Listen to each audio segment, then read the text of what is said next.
At 24, with candle wax cooling in pale tears beside her breakfast tray and frost whitening the window latch, Clemency Loftus had come to the end of four things at once: her birthday, her patience, her little store of hope, and the last pretense that she might still be chosen by any gentleman for herself. The house had been awake since dawn. One could hear it in the restless shudder of doors, in the drag of trunks across passage carpets, in the hiss of irons set to satin. It was the day of the county Midwinter Ball, the grandest assembly of the cold season, and every room in Lady Sabra's household seemed to breathe for that one purpose alone. Every room, that is, except the little morning parlor where Clemency sat with a tepid cup of tea and a sheet of household accounts that smelled faintly of dust and sealing wax. Lady Sabra's two daughters were to appear that night in primrose silk and watered blue, with seed pearls in their hair, and all the bright expectation of girls trained to believe the world had been laid out for their admiration. Clemency, who was older than both, had not been asked what she would wear. No one had said she should not attend. It was too plain, too honest. In such houses, cruelty was usually performed with a gloved hand. Then the steward's man arrived. He stood in the hall, boots dark with thawing slush, cap crushed between his hands, and begged pardon before delivering it. The overdue account with the coachmaker had not been settled. If payment were not made by noon, the family carriage would not be sent out that evening. Lady Sabra had turned upon Clemency at once, not with panic, but with that glittering calm she reserved for moments when blame might be neatly arranged. "You keep the small accounts," she had said. "You pride yourself on being useful. Then be useful." Clemency knew very well what that meant. There was nothing left in the house that could be quietly sold except one thing. After her mother's death, almost everything tender had been dispersed, altered, or absorbed into Lady Sabra's dominion. Only a pair of garnet drops had escaped, wrapped in soft linen at the bottom of Clemency's workbox. She had not worn them in months. She had kept them the way one keeps a voice in memory, not for display, but because to lose them would be to admit that the hand which fastened them at her ears was gone beyond all calling back. Still, by 11:30, she was in her cloak. If you love slow-burn historical stories like this, do subscribe and stay with me, because Clemency Loftus was about to walk through the winter streets and pawn her mother's earrings. And before nightfall, Lady Sabra would make certain everyone saw what price had been paid. The cold met Clemency like a basin of well water thrown straight at the face. She stepped from the side door into a noon of iron light, drawing her cloak close where the wind worried at the seams. The snow from the previous week had hardened along the street edges into ridges the color of old salt, and every passing wheel crushed a thin skin of ice with a sound like cracked china. She kept one gloved hand tight over the inner pocket where the little bundle lay. Those garnet drops seemed to burn through linen, kid leather, and wool alike. It was a strange thing, how something so small could feel heavier than a Bible. She did not take the main way. Lady Sabra would never have chosen to be seen on the narrower lane behind the mercer's and the apothecary, where cabbage leaves froze in gutters and the air held a mixed smell of coal smoke, damp rope, and stale ale spilling from the back doors of inns. But Clemency knew that road well. Useful women always know the less flattering paths through a town. The pawnbroker's shop sat between a watchmender and a seller of second-hand books, its window clouded, its brass bell dull with handling. Inside it was warmer than the street, though only by degrees. The place smelled of metal, lamp oil, and old velvet. Behind the counter stood Mr. Vale, a spare, gray-whiskered man with careful hands. He looked up, saw who she was, and for one small moment seemed almost sorry before she had spoken a word. "I have something to pledge," she said. No speeches, no explanations. She unwrapped the linen herself and laid the stones upon the dark wood. They glowed there, red and deep, like 2 drops of mulled wine caught in candlelight. Mr. Vale did not touch them at once. He took up his glass, bent close, and exhaled softly through his nose. "Fine old work," he murmured. "Family pieces." "Yes." "And you mean to redeem them?" Clemency looked at the receipt book open beneath his hand. She thought of the carriage account, of Lady Sabra's bright, untroubled face, of the Midwinter Ball waiting at the end of this day like a polished blade. Then she heard herself answer with a steadiness that surprised even her. "If Providence is gentle, perhaps." He named a sum lower than the stones deserved and higher than she had feared. She accepted it without bargaining. There are moments when dignity lies in silence, and moments when silence is only weariness. This one was both. When the coins and folded note were placed before her, she gathered them quickly, lest her courage change shape and become grief. But as she turned from the counter, the bell above the door gave a sharp little shiver. A maid stood on the threshold, snow-bright on her hem, her hood pushed back just enough for recognition to strike like a slap. It was Hester, Lady Sabra's own woman. For 1 second, neither woman spoke. The little shop seemed to shrink around them. Clemency felt the receipt crackle in her glove, felt the heat leave her face, felt the pawnbroker's discreet glance slide away, as if good manners required him to become part of the wallpaper. Hester dipped the quickest curtsy in the world, the sort servants use when they wish to show respect and distance at once. "Miss Loftus," she said. There was no accusation in the maid's voice. That might be easier to bear. Pity, especially from someone lower in station and freer in spirit, was much harder. Clemency inclined her head and moved toward the door, but Hester stepped aside only after she had purchased a reel of thread she did not seem to want. It was plain enough, then. She had not come for thread. She had come to see. Outside, the air cut sharper than before. Clemency meant to walk straight home, yet Hester followed for half the lane, boots slipping on the rutted snow. At last the maid spoke under her breath. "My lady sent me after you." Clemency stopped. There are moments when dread arrives noiselessly. It does not strike like thunder. It settles, soft as ash, and suddenly every part of the body knows what the mind has not yet named. She turned slowly, her breath pale before her. "To fetch me back?" Hester's mouth tightened. "No, miss. To know whether you had anything left worth selling besides the garnets."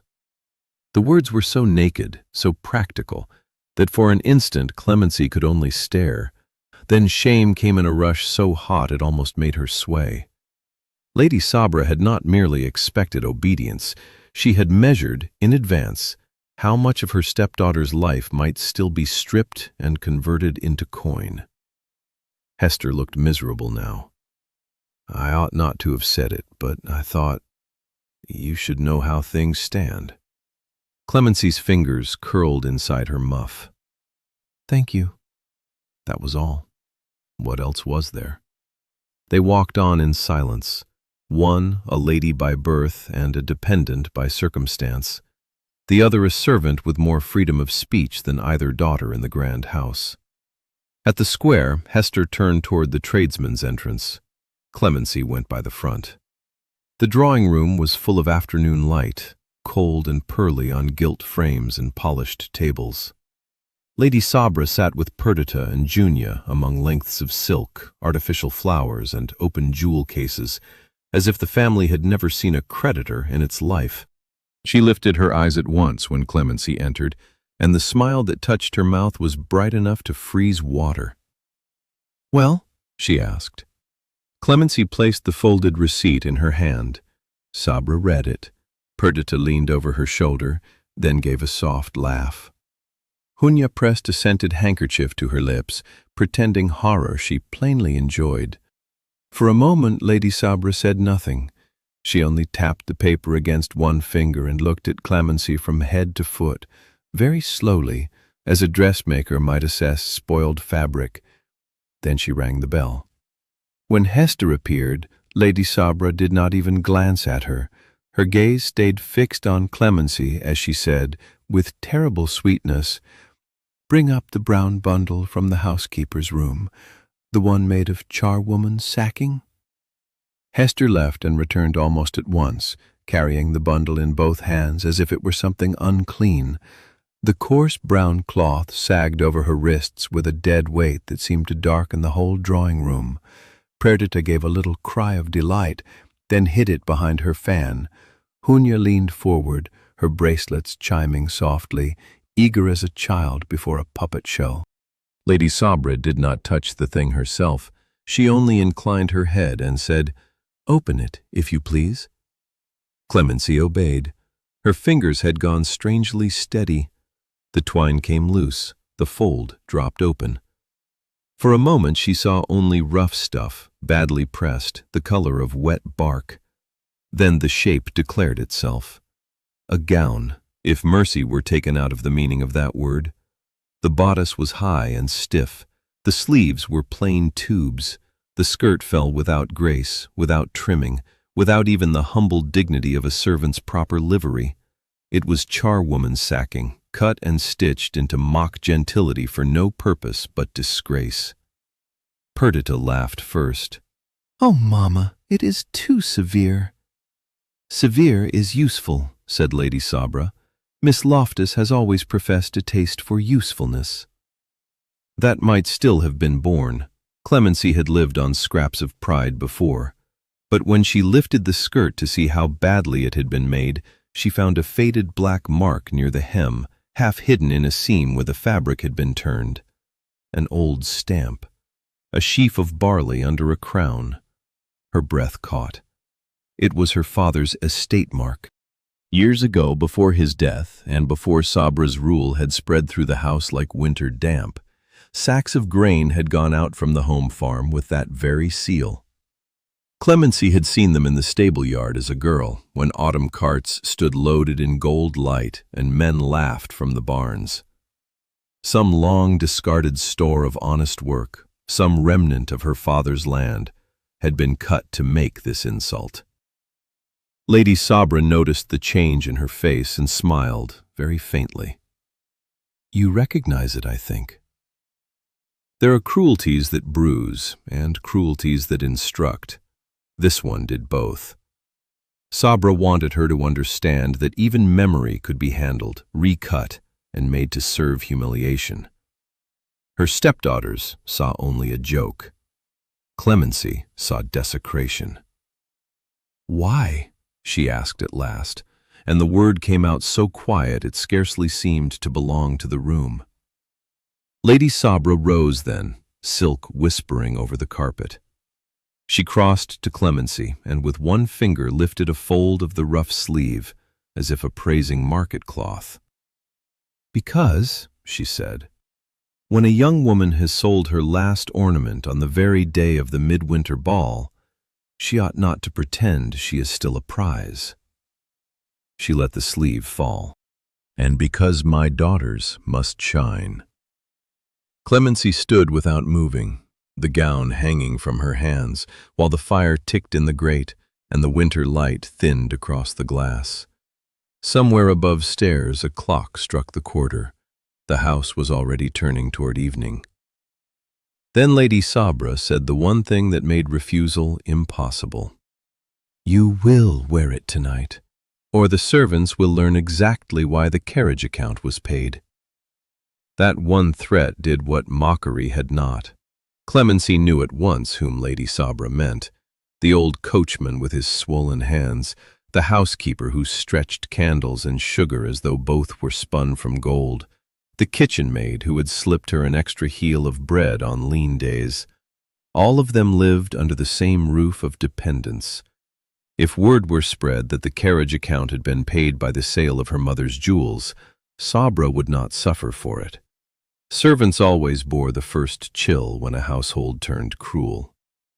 So Clemency gathered up the hateful dress and carried it upstairs herself.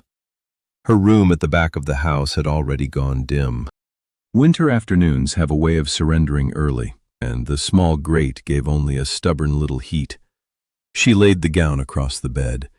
In that half-light, the cloth looked even meaner, rough as a stable cloth, dull as old bark. She touched the sleeve once and drew back. The fabric rasped against her fingertips. It was amazing, in a bleak sort of way, how much spite could be sewn into a seam. And because the mind, when cornered, will sometimes run toward the one small place where it once felt warmth, she thought suddenly of another winter evening, weeks before this one, on a road turned white by storm. She had been returning from a visit to her former nurse, who lived in a village beyond the downs, when snow came down so thick and fast that the postboy could scarcely see his leaders.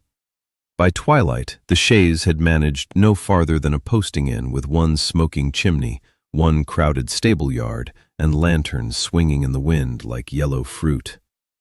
Every room had been full. Wet cloaks steamed by the hearth, boots lined the flags. The common room smelled of strong ale, horse leather, onions, and melting snow.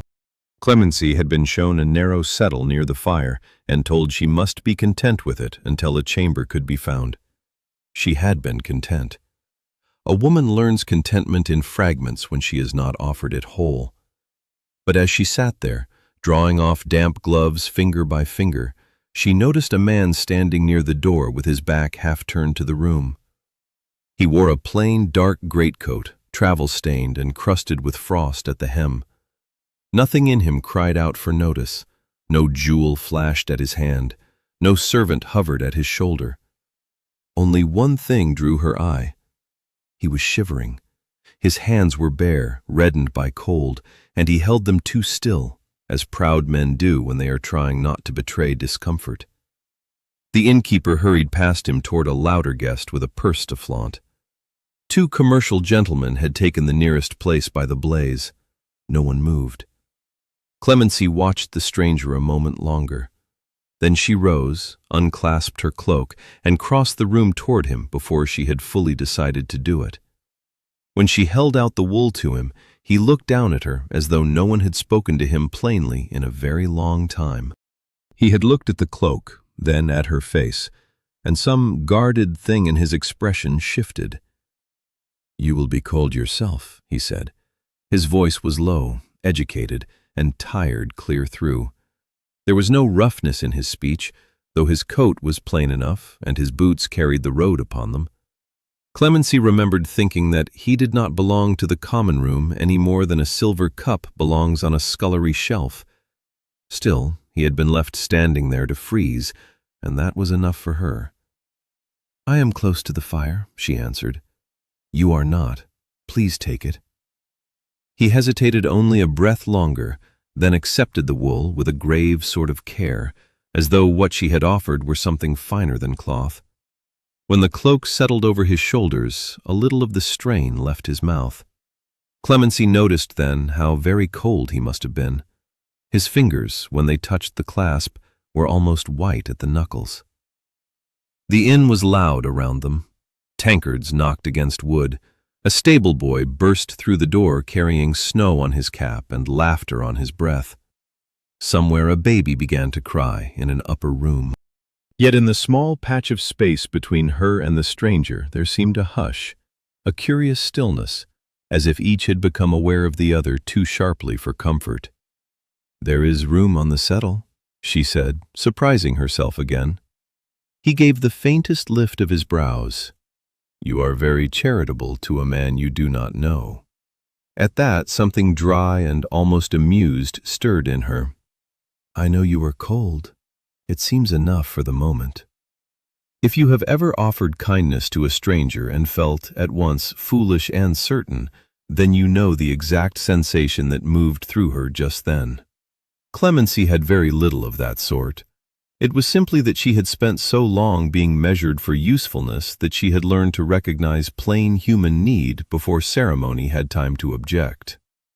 He came to the settle. They sat with a proper distance between them, while the innkeeper sent over a bowl of broth and a heel of bread by way of apology for the crowd. Clemency pushed the bread toward him first. He looked at it, then at her, and one corner of his mouth altered, the memory of a smile. "Must you always give away the better half?" he asked. "Only when I suspect the other person requires it." "And if he proves unworthy of such sacrifice?" "Then I shall have lost a piece of bread and an old cloak," she said. "The world has survived worse." This time the almost smile stayed a little longer. Firelight caught in his dark hair. Melted snow shone at the edge of his collar. He ate because she had made refusal awkward, and she was absurdly glad of it. After a few moments, he said, "My name is Julian." She might have answered it once. She meant to. But before the words could leave her lips, the inn door opened again, and a gust of white air swept through with a fresh arrival, and with it, a sharp change in the stranger's face. The newcomer was a groom, white with snow to the shoulders, carrying a lantern and a leather case under his arm. He looked round the crowded room once, spotted Julian on the settle, and came straight to him with the air of a man who knew exactly whom he served, even if the rest of the inn did not. The stranger rose at once. Whatever ease had gathered about him vanished behind a colder composure. He took the case, drew out a folded paper sealed in dark wax, and broke it with his thumb. Clemency, who had no wish to pry, lowered her eyes to the broth between her hands. Even so, she could feel the change. His stillness sharpened. The candle on the table threw a narrow shine across his cheekbone and the line of his mouth, and she thought, very suddenly, that this was not some minor traveling clerk or agent with a few acres to inspect. There was command in the way the groom waited. There was habit in the way Julian read and folded the note without a wasted movement. "Bad news?" she asked before caution could stop her. He looked at her, and for a heartbeat the reserve slipped. Weariness was there, irritation too, though aimed elsewhere. "A roof gone in," he said, "tenants displaced, a steward who writes as if brick and rain were a personal insult." The answer was plain enough, yet it confirmed her first impression. Men with no land of their own are not called upon to mend other people's roofs in the middle of a storm. She felt curiosity stir, bright and unwelcome. He saw it, perhaps. One corner of his mouth moved again. "You think me less simple than I seem." "I think you are trying very hard to seem simple." At that, he gave a low breath that might almost have been a laugh. "And you, miss?" There it was at last, the unfinished question returning to her. She ought to have said her name. She meant to say it, but the innkeeper bustled over that very moment, apologizing for the lack of chambers, offering Julian a private parlor if one could be cleared, begging Clemency's pardon for the draught at her back. The spell of the little corner broke beneath practical noise. When matters settled, the common room had grown more crowded still. A child had been tucked asleep on a bench. Two ladies in plum cloaks complained about the tea. The storm pressed at the shutters like handfuls of thrown sand. Julian drew her cloak more firmly around her shoulders, for at some point he had insisted she take it back. "You were right," he said quietly. "You are close to the fire. I am no longer in danger of freezing." She looked down then and saw that his hands were coloring again. On one finger there was a signet ring, plain and heavy, turned inward as if by habit to hide its face. He noticed her glance and closed his hand. Then, in that crowded, steaming room, with snow thudding softly against the panes, he said, "If the road is passable at dawn, I must leave before sunrise. I would rather not do so without knowing the name of the lady who gave me her cloak." And upstairs, in the dim little room where the hateful dress lay waiting, Clemency closed her eyes and remembered the answer she had never had the chance to give. She had never answered him. That was the sharp little thorn memory pressed into her now, as she stood in the fading light of her bedchamber with the dreadful gown across her arms. At the inn, the hour had broken apart after his question. A chamber had finally been found for one of the stranded ladies. The groom had returned with news of the road. Someone had called for hot bricks to warm the beds. When quiet settled over the house, Clemency had been sent upstairs by the landlady, and before dawn the stranger was gone. Gone, yet not entirely.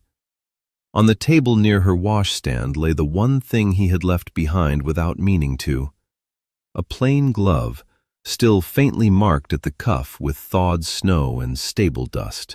She had found it on the settle the next morning, after hurrying down in the half-hope that he might still be there. He was not. Only the embers remained, and the smell of wet ashes, and that glove lying folded into itself like a hand that had forgotten what it meant to ask. She had kept it for a week, and then, ashamed of the sentiment, tucked it into the back of a drawer beneath mending silks. Now she crossed to that drawer and opened it. The glove was still there. It was a foolish relic, she knew that. One lost glove from one unknown traveler who might by now have forgotten her altogether. Yet when she touched the worn kid leather, she remembered the exact steadiness of his eyes, the restraint in his voice, the strange courtesy with which he had accepted even bread. It was not romance, she remembered. Clemency was too practiced in disappointment for that. It was recognition of another solitary spirit moving through cold weather with dignity intact. A knock came at her door. Hester entered without waiting to be bid, carrying a candle and a basin of warmed water. Her face was troubled. Servants learned to wear blankness, but some natures were never made for it. She set the basin down and glanced at the gown on the bed. "Must it be that one?" she whispered. Clemency smiled a little, though there was no mirth in it. "You heard her." Hester came closer and laid out brush, pins, and a strip of plain ribbon. "Then let me help you, miss. If wickedness is dressed for company, decency may at least have clean hands." Such offerings matter more than grand speeches. Clemency sat while Hester brushed out her dark hair by candlelight. The bristles drew slow, even strokes through it. Outside, wheels grated over frozen ruts. Downstairs, she could hear Lady Sabra's daughters laughing, shrill as glass chimes. When the brushing was done, Hester lifted the brown dress, shook out its skirt, and frowned suddenly. "There is something in the pocket," she said. Clemency turned. Hester reached into the coarse fold of charwoman sacking and drew out a small scrap of paper, tightly creased, as though someone had hidden it there in haste. Hester handed it over at once, and Clemency felt the stiff little crease against her fingertips before she dared unfold it. The paper was common, torn from some larger sheet, and the writing upon it was Lady Sabra's without question. Even when hastily done, her hand had a cruel neatness, every letter thin and upright, as if it too had been trained to judge. Clemency read in silence while the candle flame leaned and straightened in the draught. "Stand where you are placed. Speak to no gentleman unless addressed. Remember what charity houses you." That was all. No signature was needed. No further insult could have sharpened it. The words did not rage, they did not threaten in open terms, they simply arranged her place in the evening to come with the cold confidence of someone setting out plates for supper. Clemency stood very still, the scrap trembling only once between her fingers before she folded it again. Hester's cheeks had colored. "She means to shame you before everyone." "Yes," Clemency said. The maid looked toward the door, lowered her voice still more, and asked, "Will you go?" It was such a plain question that for a moment Clemency nearly laughed. Go? As if there had ever been any true freedom in the matter. Yet the answer rose from somewhere deeper than obedience. "I must." Because refusal would not save her. It would only delight Lady Sabra in a different fashion. It would confirm sulkiness, ingratitude, wounded vanity, all the faults so easily assigned to dependent women. If she remained home, Sabra would tell the Count Clemency had been too conscious of reduced prospects to face the Midwinter Ball. If she attended, they would mock the gown. The trap was complete. The only thing left to choose was how she would bear it. So she moved. There is a kind of courage that makes speeches and startles rooms. Clemency had never possessed that variety. Hers was quieter and perhaps more exhausting. She washed her face in the warm basin until the sting brought color back to her cheeks. She pinned up her hair with care. She mended one loose stitch at the cuff with thread so fine it disappeared into the rough weave. When Hester offered a bit of ribbon to soften the waist, Clemency shook her head. "No," she said softly. "Let it be seen for what it is." Hester's eyes shone for an instant. She nodded and fastened the last hook. When the dressing was done, full evening had come down. Frost feathered the corners of the window panes. Down below, carriage lamps flashed across the square one by one, blurring gold through the dark. The house smelled of hot starch, pomade, and the heavy sweet perfume Lady Sabra favored on public nights. At the threshold, Hester caught Clemency's hand. "Miss, there's one thing more. The coachman says the county expects a great guest tonight, a duke. He is said never to dance and scarcely to look at anyone." Clemency scarcely heard the title. She was looking at the gloves still lying on her table, pale in the candlelight like an unfinished thought. Then the bell rang downstairs for departure, and Lady Sabra called up from the hall, bright as a knife. "Clemency, do come down. We cannot leave our little lesson behind." She left the glove where it lay and went downstairs. There are descents a woman remembers all her life, not because they are grand, but because every step seems to take her farther from the person she had hoped to remain. Clemency's hand rested lightly on the banister as she came down into the hall, where wax candles burned in silver branches and the polished floor reflected them like broken stars. Lady Sabra stood near the door in plum velvet with jet at her throat, handsome and hard as winter fruit. Perdita shimmered in pale yellow, Cunha glowed in watered blue. Between them all, Clemency's brown gown looked harsher than ever, as though the cloth itself understood its purpose. For one brief instant, even the footman holding the outer door forgot to school his face. Lady Sabra saw that look and was pleased by it. "There," she said softly, adjusting one of Perdita's bracelets. "Plainness may be a virtue, if it knows its place." Clemency answered nothing. Silence was often the only possession that remained truly her own.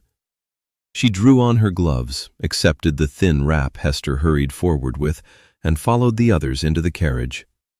She was given the backward-facing seat opposite the sisters, where every jolt of the wheels sent the candle in its travel sconce fluttering over their bright gowns and across the dull weave at her own knees. The carriage smelled of fur linings, cold iron, and Lady Sabra's amber perfume.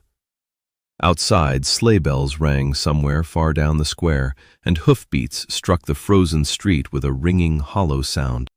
Perdita chatted the whole way about partners, invitations, and which young gentlemen were thought most likely to declare themselves before Lent. Junia wondered whether the rumored Duke would bring his own musicians to the country in spring.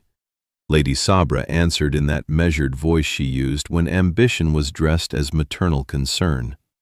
Clemency sat with her hands folded and watched her own dim reflection tremble in the dark glass. Now and then she caught sight of torchlight on snowbanks, of bare branches netted black against a pearl-gray sky, of other carriages converging toward the same blaze of destination. So this was how she would go to the Midwinter Ball. Not as a celebrated beauty, not even as an unnoticed companion, but as an offering laid out for ridicule. Yet shame, when endured long enough, can sharpen into a strange stillness. When the carriage turned beneath the arched entrance of the assembly rooms, her first heat of humiliation had cooled into something steadier. She would not plead. She would not stumble if she could help it. She would not let Sabra see her break. The doors opened, light flooded in. Music spilled down the steps in a bright, swirling rush of violins. And as the footman let down the carriage steps, Clemency heard two ladies already alighting from the coach ahead whisper to one another that the Duke of Marbledon had arrived before everyone else, and had not yet asked a single woman to dance. The whisper about the Duke followed her up the steps like a draft. Inside, the assembly rooms were all blaze and brightness. Wax candles flowered in branching girandoles. Mirrors caught the light and sent it leaping across polished floors. Holly and winter greenery had been looped along the gallery rails, and the air carried a mingled scent of beeswax, crushed fir, perfume, and the faint cold damp that entered each time the doors opened to a new arrival. Music swelled from the far end of the room where the musicians sat in a little crescent beneath garlands and gilt, and into that glitter went Clemency, dressed in brown. It happened exactly as Lady Sabra had intended. No one stared at first in any vulgar way, too direct for county society. The cruelty came more delicately. A pause and a curtsy. A fan lifted a shade too late. Two matrons whose conversation thinned to silence as she passed. A young gentleman who looked toward Perdita, toward Hunya, and then toward Clemency with frank confusion, as if he could not quite understand how so strange a figure had entered with the same family. It was worse than laughter. Laughter spends itself. This kind of notice lingers. Lady Sabra, of course, floated through it all with serene command, as though the rough gown trailing behind her were no concern of hers whatever. She presented her daughters to a colonel's widow, to the vicar's sister, to a baronet with 3 sons and a red face. Clemency was left after the briefest introduction near a pillar wrapped in greenery, close enough to observe and far enough to be forgotten. From there she saw the whole room. Perdita was already smiling up at a fair-haired captain. Cunha had secured a place in a laughing ring of girls by the refreshment table. Sabra's feathers trembled each time she inclined her head. Across the floor, ladies in silver and rose and deep green arranged themselves with studied grace, every eye sharpened by one common expectation. The Duke of Marbledon was somewhere among them. Clemency told herself she did not care. That was the kindest fiction she could manage. In truth, she cared far too much. Not because she wished to dazzle some great man, and not because she cherished any wild notion of changing her fortunes in a single evening. She cared because the whisper of a duke who never danced had brushed against an older memory, one she had spent weeks trying to lay to rest. A plain greatcoat, a tired voice, a hand turned over to hide a ring. She lifted her eyes and began, despite herself, to look. Then she saw him. He stood near the hearth at the far side of the ballroom, taller than the gentlemen around him, dressed in severe black, relieved only by white linen so fine it seemed to gather light. There was no mistaking the line of that face, the self-command in it, the grave stillness that made others look animated by comparison. He was speaking to an older gentleman, listening more than talking, one hand resting behind his back. And even at that distance, something in Clemency went perfectly still. Because the stranger from the inn had not vanished into some harmless corner of the world. He had come here as Julian, Duke of Marbledon. At that very instant, as if some hidden thread had been drawn tight between them, he turned his head and looked straight across the room at her. For a heartbeat, she thought she must be mistaken. The distance between them was too great, the room too full, the candlelight too treacherous. Men looked like other men across a ballroom, memory-embroidered faces. Hope, when it was desperate enough, could play tricks finer than any conjurer. Yet Clemency knew the angle of that head, the stillness in him, the grave attention that made other people seem over-eager by comparison. She knew it with the same certainty with which she had once known he was cold before he ever spoke. And he knew her. She saw it happen. Recognition did not strike him like surprise. It settled, precise and complete, into his expression. His gaze moved from her face to the rough brown of her gown and back again. There was no amusement in it, no pity either. Something far more dangerous passed there. Understanding. Clemency's fingers tightened on her fan until the sticks pressed into her palm. She ought to look away. Any sensible young woman would have done so at once. But sense had become a poor guide to her life. She stood by the pillar in charwoman's sacking, her heart beating so fast she could feel the pulse in her throat, and held the Duke's eyes across the width of the room. Then Lady Sabra appeared at her side like a cloud crossing a lamp. "So," Sabra murmured, following the line of Clemency's gaze, "you have found him." Clemency started and lowered her eyes too late. Her stepmother's smile altered. It was very slight, but Clemency knew every gradation of that smile. "Take care," she said, still in that low, pleasant voice. "Great men sometimes look at oddities merely because they are odd." Before Clemency could answer, Perdita came fluttering up in primrose silk, breathless with gossip. "Mamma, he has refused Lady Dennet's niece already. Refused her. Quite civilly, they say, but still refused. And he has scarcely spoken to anyone under 40. Hunya joined them a moment later, cheeks flushed, bracelets chiming. "Mrs. Vale says he is insufferably proud. She vows he only came because the committee begged him." Sabra laid a hand upon Hunya's arm. "Pride may be useful if one knows how to meet it. Girls, stay near me for the first set. There will be introductions enough once the host has spoken." Clemency heard every word, and none of it. Her whole body was aware of the far side of the room. She could feel, without daring to confirm it at once, that Julian had not returned his attention to the older gentleman beside him. Some instinct, raw and impossible, told her he was still looking. When at last she glanced up again, he was no longer by the hearth. The space where he had stood was empty. A little current moved through the assembly then, subtle at first. Heads turned, fans shifted. 2 young ladies in silver stepped instinctively aside.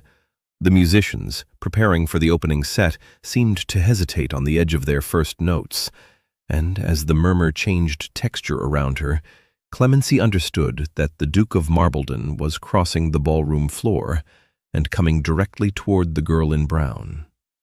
Everything in her wanted to flee. That was the strangest part of it. Clemency did not fear Julian. She feared the room, the eyes in it, the neat, bright cruelty of public notice. A woman in silk may endure scrutiny and call it admiration. A woman in coarse brown feels each glance like a hand. Yet there was nowhere to go. Lady Sabra stood close enough to intercept retreat. Perdita and Hunya had both fallen silent. Around them the little eddies of talk were already breaking apart. The county had scented a disturbance and was turning toward it with perfect manners and perfect appetite. Julian came on without haste. He did not stride as a man makes a scene. He moved with that same grave, measured certainty she remembered from the inn, as though the space before him had already been considered and accepted. His black coat made the whiteness of his cravat sharper. Candlelight touched the dark gloss of his hair. A military gentleman stepped aside for him. Then 2 young ladies in pearl. Then an elderly aunt with a lorgnette lowered it so abruptly that the chain tapped her bodice. By the time he reached the center of the floor, the musicians had faltered altogether. The room held its breath.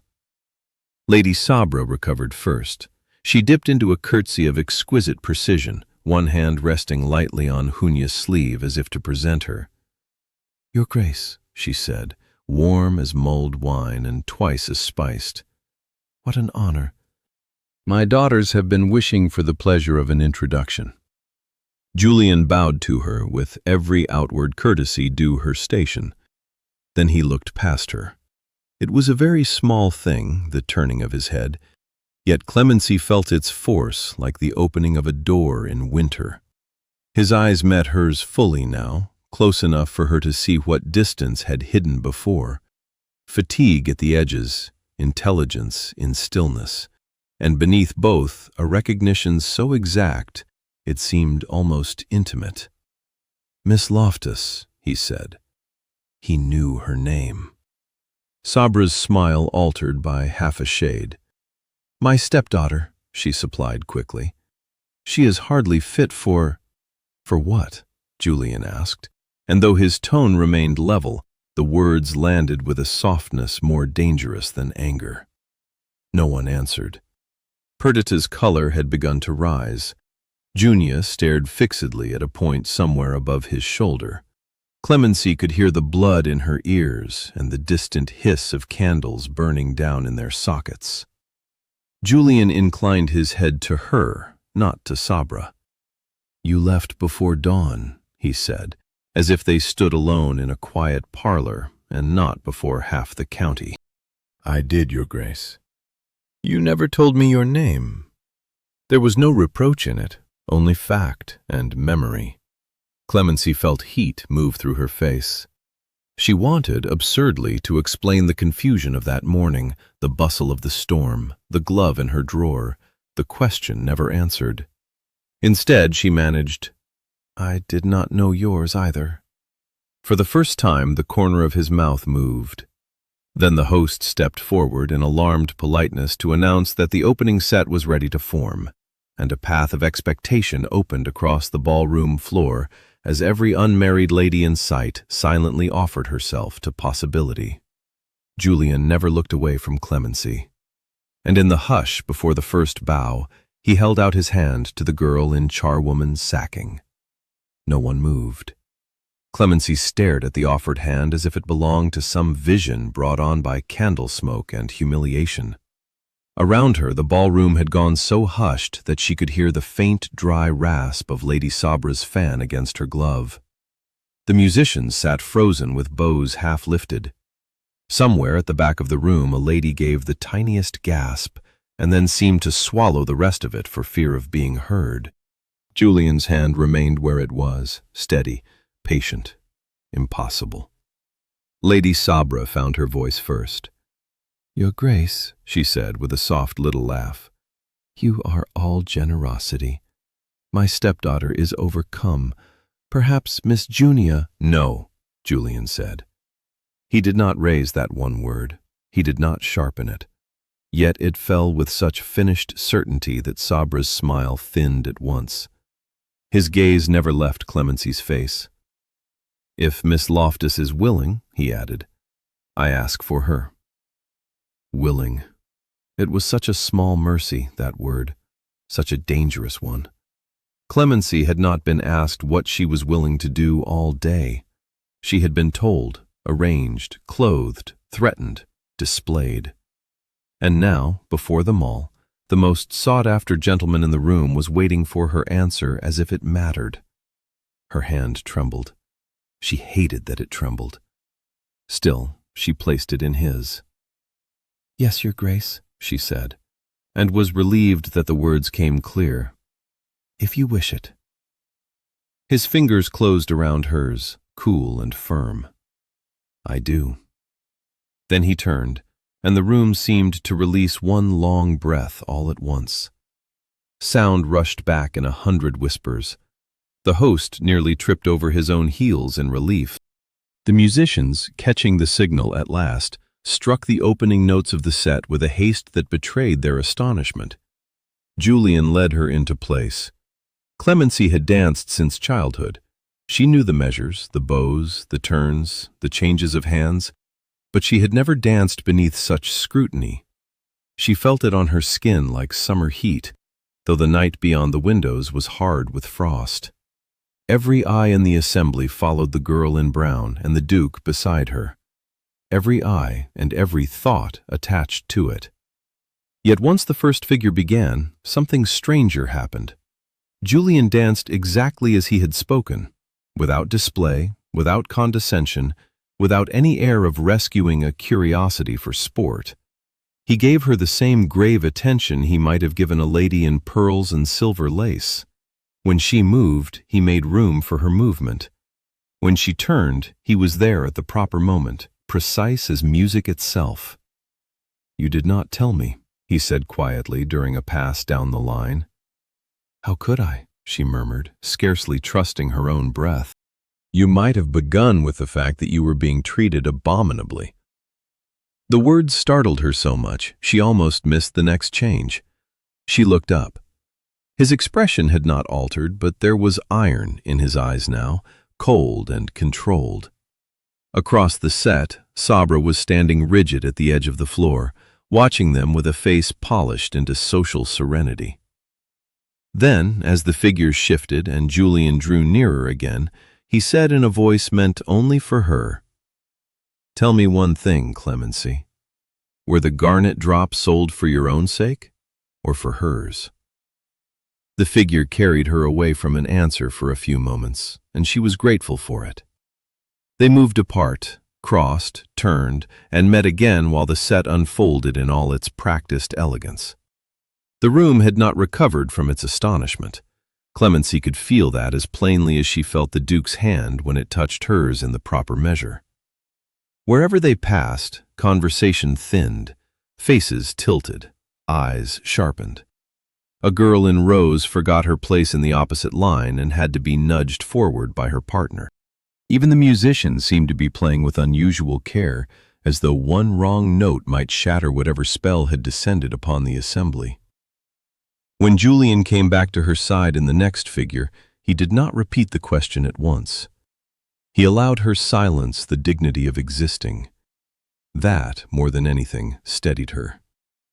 "At the inn," he said quietly, "you gave away your cloak, your supper, and your place by the fire without appearing to think twice. I find it difficult to believe you would surrender family jewels for vanity." Clemency kept her eyes on the line of dancers before them. Vanity had very little to do with it. Then it was for her. She should have lied. Habit urged it. A lifetime of smoothing household disgrace, of concealing deficiencies, of keeping Lady Sabra's comfort burnished before the world, had made evasion almost second nature. Yet something in Julian's tone made deceit feel mean and foolish. "The carriage debt was to be called in before evening," she said, so low that only he could hear. "If it were not paid, the household faced shame." "The household?" he repeated. "Or Lady Sabra?" The next turn carried them apart again. Clemency passed another gentleman, curtsied, and came back with her pulse in her throat. When Julian faced her once more, his expression had grown stiller, if that were possible. "She told you to wear this," he said. "Yes." "And threatened you if you refused?" Clemency drew a breath. "You infer too much, Your Grace." "No," he said. "I infer exactly enough." That answer should have frightened her. Instead, it brought a dangerous, fluttering warmth she had no right to feel. To be seen so clearly was almost unbearable after so long being managed as if she were furniture in a gloomy room. Yet the very sweetness of that recognition carried danger with it. She glanced past his shoulder and saw Lady Sabra at the edge of the floor, smiling at a neighboring matron while not missing a single motion between them. "You must not concern yourself," Clemency murmured. Julian's gaze did not alter. "I already do." The words went through her like light through cut glass. The set was drawing to its close. One more bow, one more exchange, and the first dance would be over. Already mothers were rearranging plans in their minds. Already Perdita's proud little face had tightened into something brittle. Hunya had gone pale with disbelief. Everyone would be talking before the musicians lowered their bows. When the final figure ended, Julian did not return Clemency at once to the pillar where he had found her.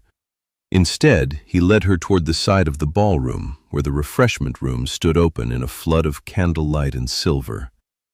And as they crossed the threshold, away from the crush and into a narrower hush, he said, "There is one more thing I remembered from the inn, Miss Loftus. The garnet drops at your ears. I believe I know where they are." Clemency stopped so suddenly that the fringe of her poor wrap brushed the leg of a side table. The refreshment room beyond the ballroom was bright with silver urns, cut glass, and pyramids of sugared fruit no one truly wanted. Servants moved quietly over the turkey carpet. From the ballroom itself came the muffled swell of talk, returning at last, though altered now, threaded through with her name. Yet for Clemency, all of it receded before that one sentence. "You know where they are?" Julian turned slightly so that he stood between her and the doorway, shielding her from the direct curiosity of anyone passing. It was not an intimate gesture, not in any improper sense, but it created a pocket of privacy no one else had thought to offer her that evening. His face remained composed, though she understood that composure in him did not mean indifference. Very often it meant the opposite. "I know where they were this afternoon," he said, "and I know who redeemed them." The room gave a tiny lurch beneath her feet. For one foolish instant she wondered whether Lady Sabra, frightened by his notice, had somehow rushed to reclaim them herself. But no, Sabra would never spend money to restore what could still be used as a wound. Clemency lowered her voice. "How could you possibly know that?" "The pawnbroker in the market lane is tenant to my estate's solicitor. My steward was sent there on another errand and mentioned by chance that a lady's old garnets had been pledged in haste before the ball. He described them badly. I described them better." She stared at him. At the inn she had worn the drops only because she traveled alone and felt some small need of her mother's company. He had noticed them in that crowded common room, in the smoke and snow and confusion of it all. He had remembered. While she had spent the day being stripped, measured, and displayed, he had held in memory 2 little stones at a stranger's ears. "You remembered them," she said, before she could stop herself. His expression changed by a degree. "I remembered everything." No elaborate declaration could have struck her more deeply. A footman passed near enough to glance, then look away at once. Julian waited until the man was gone. "I did not wish to embarrass you in public by speaking sooner, nor did I wish to act upon incomplete information. But when I saw you tonight—" He let the rest remain unsaid. His eyes moved very briefly over the rough brown gown. Clemency felt heat rise beneath her skin, made sharper now by the thought of those lost garnets lying somewhere in velvet darkness while she stood in charwoman's sacking. "If they were redeemed," she said, "then I cannot guess by whom." "I can." There was something in his tone then that made her heart begin to beat too fast again, something more destabilizing. From the ballroom door came the rustle of silk and the sound of Lady Sabra's laugh, brittle as thin glass. She was approaching, and not alone. Clemency could hear Perdita's quicker tread, Hunya's bracelets, the social murmur of women drawn by appetite to any scene. Julian glanced toward the doorway once, then back to her. "In a moment," he said quietly, "you are going to be introduced to a lady whose opinion governs half this county more securely than any magistrate. And before your stepmother reaches us, you must tell me one thing. Do you trust me?" The question should have been impossible. Trust him? She had known him for one snowbound night and one blazing dance. He was a duke. She was a dependent girl in a gown stitched from insult. Everything in her life had taught caution, concealment, endurance. Yet none of those lessons had ever left room for the plain certainty she felt now. Julian had never once made her feel smaller than she was. Everyone else, in one way or another, had. "Yes," Clemency said. It came out almost as a breath, but it was enough. Something eased in his face, not triumph, never that. Relief, perhaps. Then he stepped half aside as the approaching party reached them. Lady Sabra entered first, all gracious concern, with Perdita and Hunya flanking her like a pair of satin-edged accusations. Behind them came 2 matrons greedy for context, and one very old lady in dark violet silk, leaning lightly upon an ebony cane. She was small, white-haired, and bright-eyed as a winter bird. Nothing about her was soft. The air around her seemed to sharpen merely by admitting her. Julian bowed at once. "Lady Morkent?" So this was the woman he had meant. Clemency had heard the name often enough. Lady Morcant was widowed sister to a marquis, aunt to half the county by blood or arrangement, feared by hostesses and adored by no fool at all. She was one of those elderly great ladies whose opinions traveled faster than post. If she approved of a girl, doors opened. If she did not, doors closed before the poor thing knew they were there. Her black eyes fixed on Clemency without blinking. They took in the rough gown, the plain hair, the hands too tightly clasped, and whatever remained in her face after so much shame and astonishment. "So," Lady Morcant said, "this is Miss Loftus." Lady Sabra rushed in at once. "My stepdaughter, yes. A shy creature, but well-meaning. We are in a period of domestic retrenchment, as your ladyship sees, and she has a romantic tendency toward excessive simplicity." "Be quiet, Sabra," said Lady Morcant. It was not loud. It did not need to be. Perdita looked as though someone had dropped ice down her back. Junia's mouth opened and closed. Sabra herself went still, color receding under her powder by the smallest degree. Lady Morcant continued to study Clemency. "I saw you once in October, did I not? At the harvest fair. You gave your supper basket to a groom's little girl who had dropped hers in the mud." Clemency blinked. Of all the things she had expected to be remembered for, that small moment had not been one. "I did not know anyone saw, my lady." "I see more than people suppose." The old lady's gaze flicked to Julian for one dry instant, then back. "And weeks ago, at a posting inn, you shared your cloak with a freezing man traveling under a very plain name. That also has been reported to me." Lady Sabra turned sharply toward Clemency. "What?" Julian did not answer her. He reached into the inner pocket of his coat and drew out something wrapped in dark velvet, small enough to vanish in one hand. Clemency's breath caught, because she knew, before the cloth was opened, exactly what shape waited inside. Julian unfolded the velvet slowly, with no hint of drama, and perhaps that made the moment strike harder. The little parcel opened in his palm. Candlelight caught, deepened, and kindled there.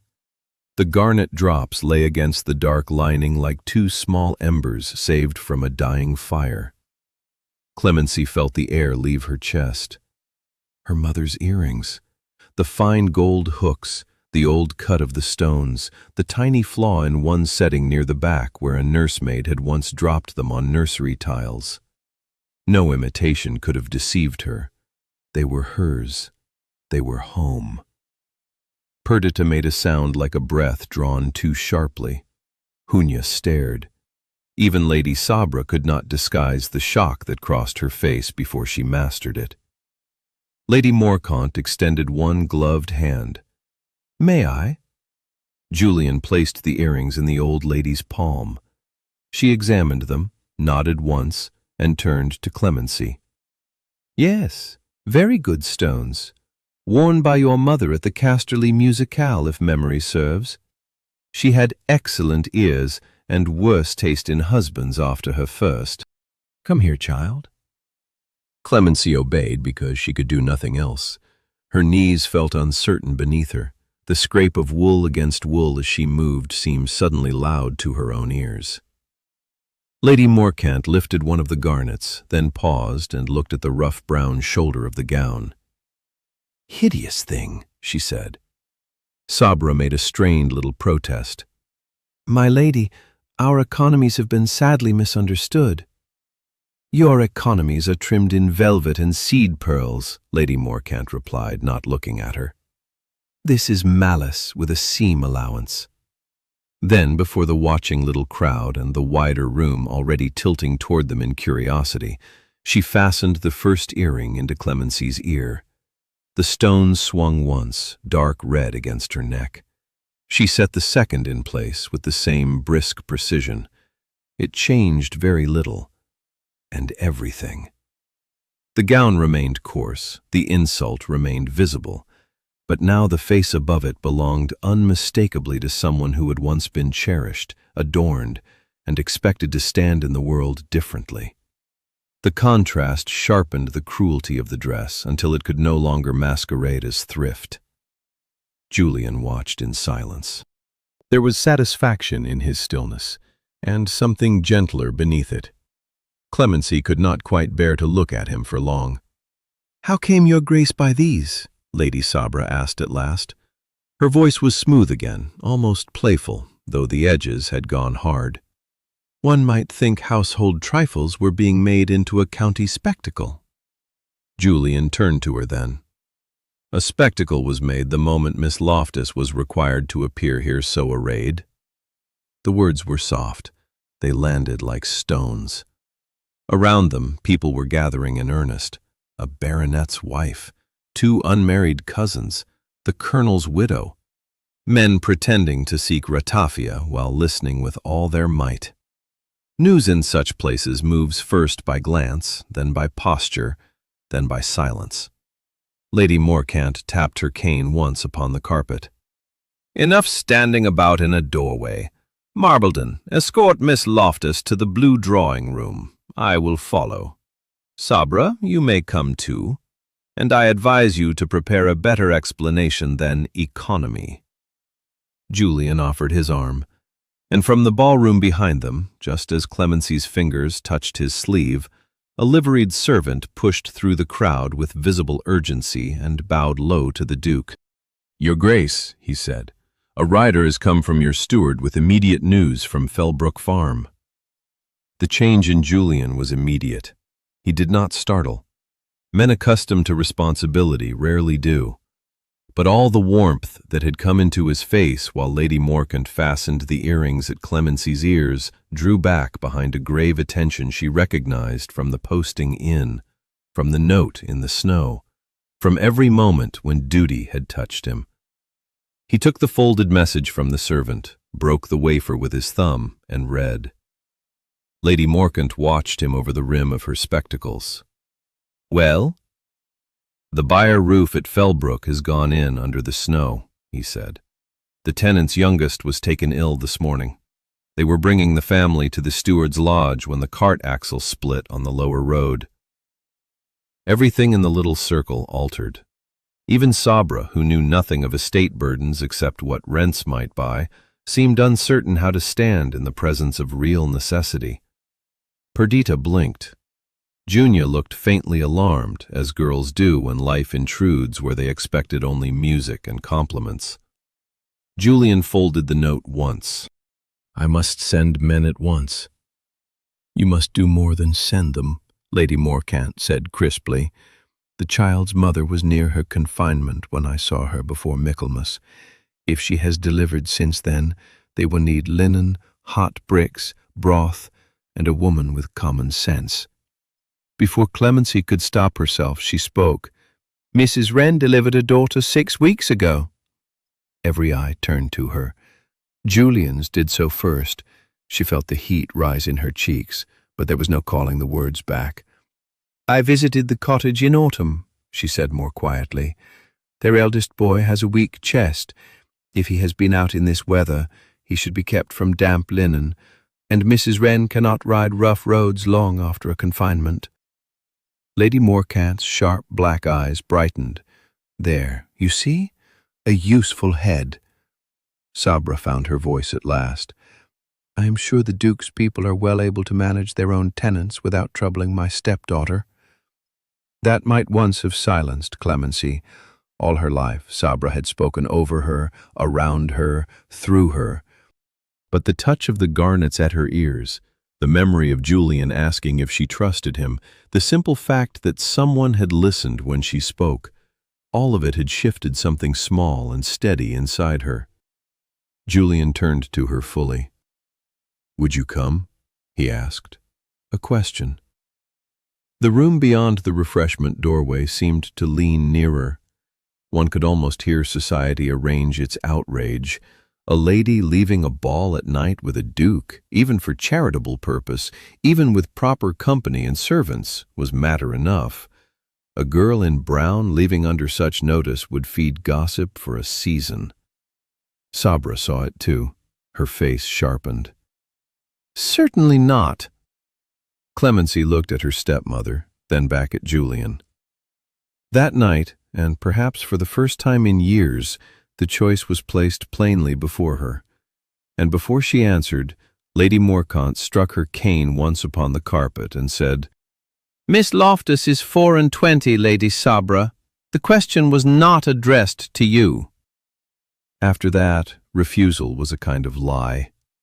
Clemency felt Lady Sabra's stare strike her like sleet. She felt the whole little audience gather inward, waiting to see whether she would shrink back into the shape expected of her. For years she had done exactly that. She had bent, deferred, apologized, and made herself small enough to be managed. But the garnets were warm against her skin now. The Duke had asked. Lady Morcant had named her freedom aloud.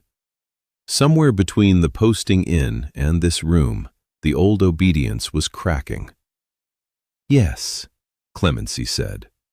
The word fell very simply, yet it changed the air. Lady Sabra took one step forward. "You cannot possibly mean to quit the Midwinter Ball in this fashion, before witnesses, with the Duke?" "With me," said Lady Morcant dryly. "And with footmen, grooms, cloaks, and an errand more respectable than anything presently occurring in this ballroom." Julian had already turned to the servant. His orders were brief and exact. 2 men to the lower road with lanterns and a spare axle. The steward to ready the lodge fires. Clean linen from the housekeeper's press. Broth sent ahead. A nurse, if one could be fetched from the nearest village. He spoke with the speed of a man who knows both his people and the distances between them. Clemency listened and realized, with a strange quickening in her chest, that this was the same mind that had noticed 2 little earrings in a smoky inn and remembered them weeks later. Attention in him was a form of care. Lady Morcant took charge of the rest. "Sabra, if you value what remains of your social comfort, you will say that Miss Loftus has gone to assist me in a charitable call, which, by heaven, she has. Your daughters may stay and dance if they can still remember how." Perdita looked as if the room were sliding under her slippers. Junia's lips pressed into a little white line. Sabra, for perhaps the first time in years, had no useful reply. Within minutes, the assembly's bright center had shifted from music to motion. Cloaks were fetched. A warmer shawl appeared from somewhere at Lady Morcant's command. Clemency found herself wrapped in dark wool that smelled faintly of lavender and cedar instead of starch and mockery. Julian gave her his arm again, and this time no one pretended not to notice. They crossed the entrance hall beneath chandeliers that trembled with reflected light. Through the tall glass doors, she could see the night waiting outside, black and silver and alive with wind. Snow had begun again, a fine driven veil under the carriage lamps. Footmen hurried across the steps with lanterns. Horses stamped clouds into the freezing air. For 1/2 second she looked back. The ballroom doors still stood open behind them. Music had resumed, but weakly. Figures in silk moved beyond the threshold like painted ghosts. All that glitter, all that scrutiny, all the careful cruelty of the evening. And she was leaving it not in disgrace, but in usefulness. Julian helped Lady Morcant into the carriage first. Then he turned and offered his hand to Clemency. As she placed her fingers in his, a breathless young footman came racing down the outer steps, nearly slipping on the ice. "Your Grace," he called, white-faced with urgency. "The rider says the cart has not reached the lodge at all. They are missing on the lower road." For one suspended instant, the only sound was the horses stamping in the snow. Then everything broke into movement. Julian gave 3 orders almost at once, each one quiet and exact. Another carriage was to be brought round with lanterns lashed high. 2 more riders were to take the north track and search the hollow near the alder copse where drifts gathered first. The Assembly House steward was to surrender every spare blanket and all the kitchen stock of hot broth. Men leapt to obey. That was the thing about true authority. It never needed to shout. Lady Morcant was shepherded into the first carriage with all the indignation of a dowager who fully intended to command events from the warmest available seat. Clemency climbed in after her, gathering the borrowed shawl close over the rough gown. Julian swung up opposite just as the door was shut. Through the glass she caught one last glimpse of the assembly entrance, blazing gold behind them, with Lady Sabra on the steps like a carved figure of offense and disbelief. The carriage lurched forward. Inside it smelled of damp wool, cold leather, and the faint spice from Lady Morcant's vinaigrette.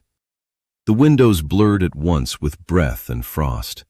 Outside the lamps shuddered over hedges half buried in snow and over tree trunks silvered by moonless light. The road was rough, the wheels grating and then slipping, horses snorting white into the dark. Each jolt threw a little shower of frozen dust from the carriage roof. Lady Morcant wasted no time on alarm. "Miss Loftus, when we reach the lodge you will see to the child if they have found him. If they have not, you will help prepare whatever is needed for a cold family and a woman recently brought to bed. Marbledon, do not attempt heroics. Frozen ditches care nothing for titles." Julian's mouth altered very slightly. "I shall endeavor to remember it." Clemency had never before sat opposite him in so confined a space. Here, where each lantern swing briefly lit his face and left it shadowed again. She saw strain in him now, and impatience held tight under discipline. She also saw that he kept glancing toward her, not because he doubted her usefulness, but because he seemed unwilling to leave her unsteadied in the storm of all that had happened. "You should not have been forced to leave the ball in that gown," he said at last, low enough that Lady Morcant, absorbed in her own thoughts, might pretend not to hear. Clemency looked down at the ugly brown folds over her knees. The garnets touched her neck each time the carriage pitched. "I am almost glad of it now," she said quietly. "Had I been dressed in silk, perhaps I should have been too foolish to be useful." His eyes held hers. "I do not think you capable of uselessness." There are words that flatter, and words that settle somewhere deeper. That one did. The carriage rounded a bend. Ahead, through the snow, a lantern bobbed wildly near the roadside, then vanished, then flared again. A man's voice shouted. The driver hauled on the reins. The horses plunged and checked hard enough to throw them all forward.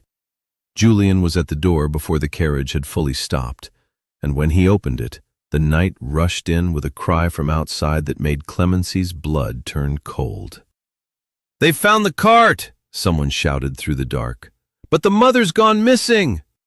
Clemency was out of the carriage almost before she knew she had moved. Snow whipped at her face, sharp as thrown salt. Lantern lights swung wildly over the road, over the half-seen shapes of horses, men, and a cart pitched hard into one drifted ditch. One wheel had splintered clean through. A child was crying somewhere under blankets.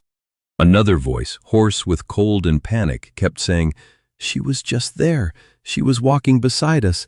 Then the horse shied."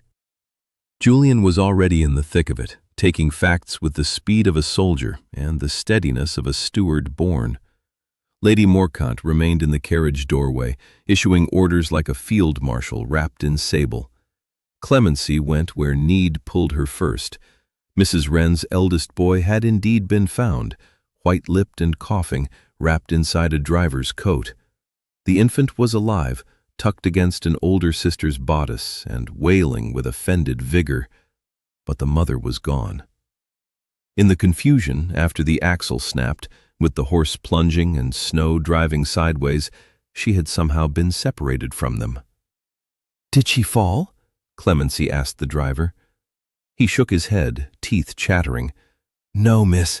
She'd got down herself, said the babe must be kept out of the wind. Then the lantern went out and the mare took fright."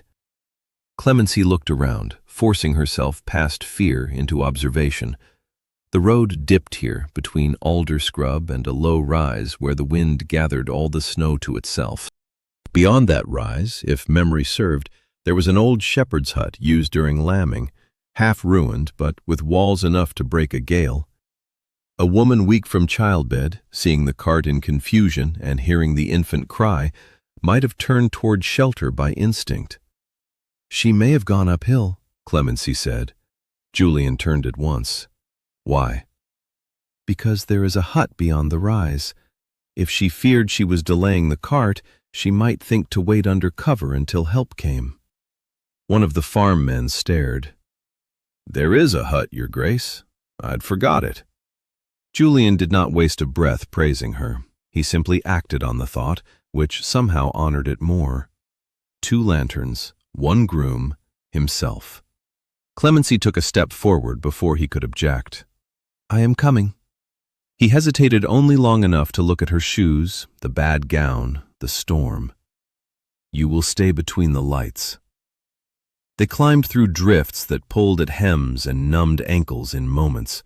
The wind made a hard crying sound over the rise. Snow hissed against cloaks and caught in lashes. Once Clemency slipped, and Julian's hand closed around her arm before she could fall. He did not release her until the ground leveled. Then one lantern beam struck something dark, caught on a thorn branch. A strip of wool. Mrs. Wren's shawl. They followed it another dozen paces, hearts beating in that terrible suspended way, until the hut loomed out of the dark like a crouching thing. The door hung crooked. Snow had banked high against one side. Julian pushed it open. Inside, huddled against the lee wall with both arms wrapped around her own body for warmth, was Mrs. Wren, alive, dazed, and trying with blue lips to hush a soundless prayer. And just as Clemency dropped to her knees beside the woman, another rider came crashing up the slope behind them, shouting for the Duke. It was a messenger from the assembly rooms. Lady Sabra, he gasped, had begun telling the entire county why Miss Loftus had left with his grace. The words hit harder than the wind. Clemency looked up from Mrs. Wren's face, from the blue lips beginning at last to answer warmth, and felt the whole night tilt again toward danger of another kind. The storm could freeze flesh. Lady Sabra could freeze a life. Even now, while one woman was being saved from snow and blindness and fear, another was back among chandeliers arranging falsehood with a hostess's smile. Julian's face went cold. Neither bewildered nor even angry in any loud, ordinary way, cold in the manner of a blade set straight upon a table. He asked the messenger only what Sabra had said. The lad, panting steam into the hut's dark air, stammered that Lady Sabra was telling the county Miss Loftus had ensnared the Duke by former acquaintance, had followed him, had baited his sympathy with a manufactured display of poverty, and that her departure with him proved the depth of the scheme. It was all being spoken as concern for Clemency's reputation, which made it filthier. Lady Morcant, who had come laboring up behind the second lantern, let out one sound of profound contempt. "She means to strike before the truth can take shape." Mrs. Wren stirred weakly under Clemency's shawl. The baby's cry drifted from the road below. The rescued family still needed tending. The searchmen still needed direction. Real need stood in one hand, social ruin in the other. Clemency felt, for one terrible second, the old reflex rising in her. Retreat. Yield. Let Sabra speak. Withdraw before worse was said. It was how she had survived. But survival had become too small a word for what this night was asking of her. She looked at Julian. "You must go back."